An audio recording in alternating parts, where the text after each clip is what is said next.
What can you do to avoid getting ill? So this is obviously pretty topical at the moment. Obviously, as the UK starts to move towards winter, we see a huge increase in illnesses. And obviously one of the key things to getting really good results with our clients from a physique transformation perspective is being able to string together as many weeks as possible where they don't miss out on productive training. And one of the big things here is obviously just avoiding getting ill as much as possible. So what are the things that you can do to reduce your chances of illness and to recover more quickly if you do get ill? So these come down to diet, sleep, stress, exercise, body weight, toxic substances, supplements, hydration, and hygiene. So these are all the different areas that we're going to cover.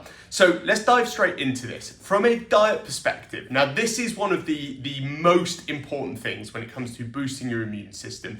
It's not like a clever hack or anything like that, but what we've got to remember is that 80% of your immunity comes from your gut, okay? That is the primary entrance for most illnesses, okay? And it is the main way that we are sheltered from catching everything that we are exposed to, your gut health. So if you've got poor gut health, you will almost certainly have poor immunity. So what can you do to improve your gut health? Well, this mainly comes down to two primary factors. The first one being adequate fiber.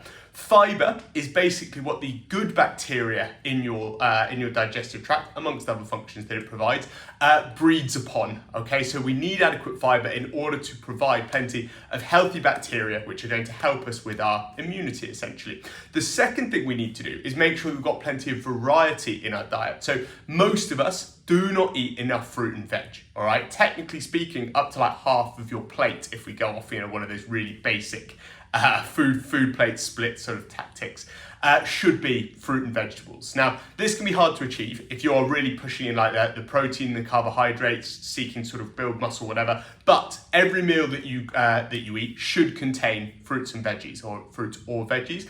Ideally, multiple sources, and we want as many bright colors as possible because different colors tend to include different micronutrients. So we want a good range of micronutrients from your diet. If we do this, this is one of the biggest things that we can do to improve our immunity.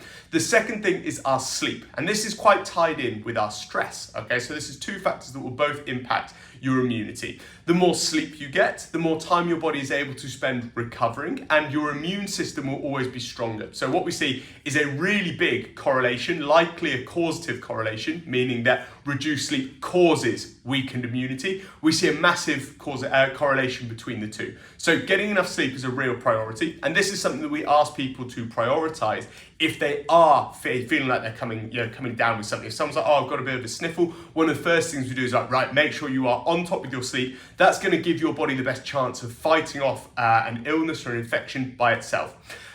Tied into this, we've got stress. So sleep deprivation and stress on the body both actually have pretty similar impacts. We see increased cortisol and increased inflammation. Both of these things lead to, or likely through the same pathway of increased cortisol, leading to inflammation, which then suppresses our immune system. We see repressed or suppressed immunity if we are highly stressed or if we are sleep deprived. So really, really important. Stress has lots of physiological impacts. It's not just a mental thing. Your heart rate changes, all of these type of things, your sleep gets worse, and it all comes a little bit cyclical. But essentially, sleep and stress both are going to lead to an increased chance of getting sick and being sick for longer.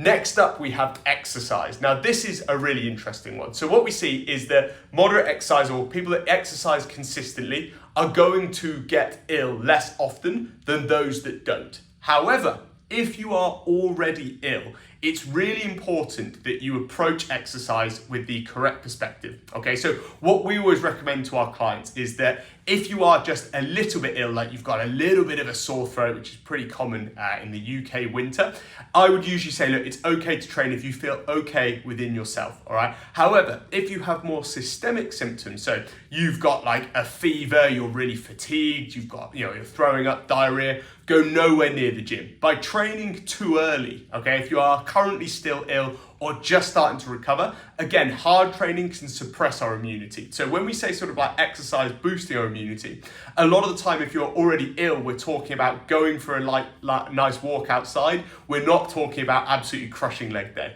Okay, so if you are already ill, the rule that we use is only train if it is from the neck upwards, your symptoms only, okay? And if you've been properly ill, wait until you have at least one full day of feeling good, being able to get all your food in, getting your steps in, basically feeling back to yourself before you get back in the gym. If you go back too early, you will almost always drag out the amount of time that you have subpar training sessions. And as a result, you end up getting, you end up having a longer period where your training stimulus is of poor quality.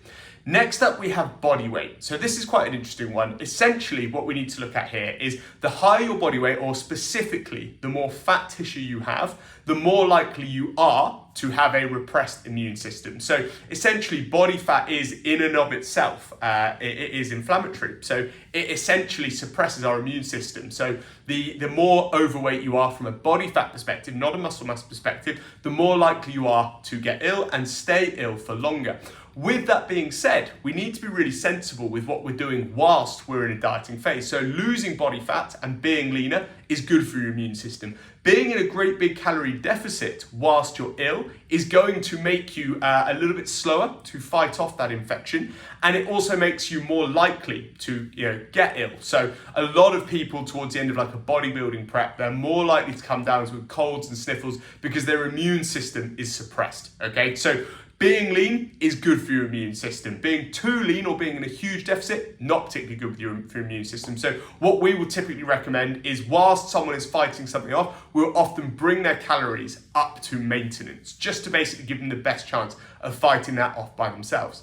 The next thing that has a significant impact on your immune system that many people are unaware of is toxic substances. So when we say toxic substances, we're talking alcohol, recreational drugs, toxic mold, all of these type of things, even like trans fats, things that are actively really bad for you. So these things, again, have been shown to actively suppress your immune system. The more we consume of these things, the more likely we are to get ill. I, for one, always notice if I go on a big night out, I'll always get ill afterwards, okay? So that tends to be the one time when my immune system lets me down. These toxic substances do tend to have a real sort of suppressive effect on your immune system. So yeah, alcohol in moderation. Toxic mold is something that many people are unaware of, but does have a significant blunting effect essentially on your immunity.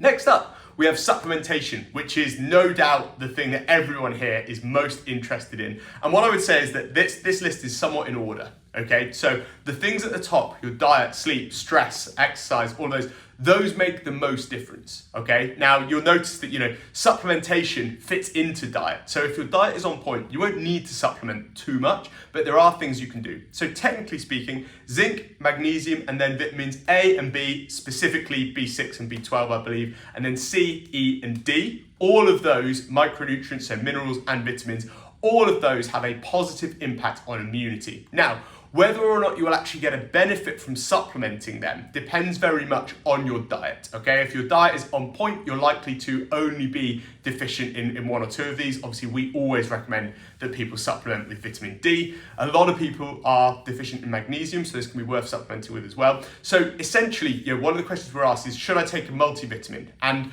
what we tend to say here is, look, whilst you are ill, there is nothing wrong with doing this. It's a good idea. We also recommend, or typically recommend, a high dose of vitamin C up to 1,000 milligrams while someone is ill and fighting something off, okay?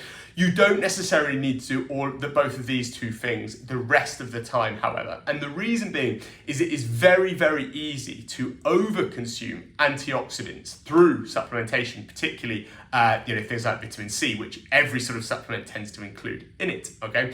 And the issue with this is that obviously this has a slight blunting effect on muscle growth if we're taking in mega doses of antioxidants, particularly if we take them too close to the workout window. So what I would say is, look, whilst you're ill, don't worry about it. Dose up on those things. They will help you get better sooner, statistically speaking, okay? However, it's probably not worth taking these things all the time. And if you are going to take them, I recommend taking them away from the workout window. So if you train in the morning, we want to be taking them in the evening, just so they're not interfering with that muscle growth effect. The interference effect isn't huge, but it is still significant enough to be measurable, and we don't want that negatively impacting our results long term.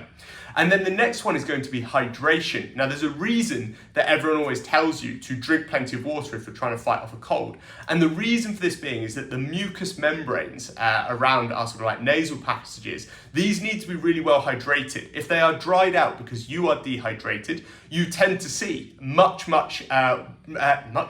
negative impact on our immune system. So hydration is really important, and it essentially helps you stay feeling good whilst you are ill. It's very easy to become dehydrated when you don't want to drink any water.